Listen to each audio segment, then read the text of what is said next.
বানাচ্ছ এটা তুমি? বন্ধুরা দেখুন, আমি নারকেলের নাড়ু বানাবো।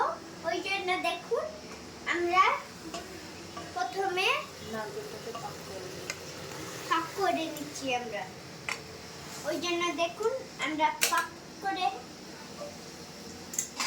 নারকেলটা কুড়িয়ে মানে কুড়িয়ে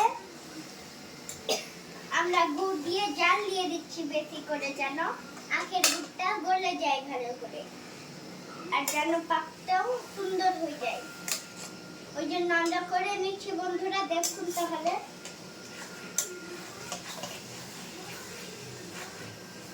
এটা দিয়ে কি তৈরি হবে? এটা দিয়ে বন্ধুরা আমরা নারকেলের নাড়ু করব, তারপরে পিঠা করব, তারপরে পাটিসাপটা করব। বন্ধুরা শোনা হয়ে গেল আপনাদের। তারপর আমরা নারকেলটাকে পাক গলে জাল দিয়ে গলিয়ে নিই, নারকেলের পুরোগুলো মিশিয়ে দিই।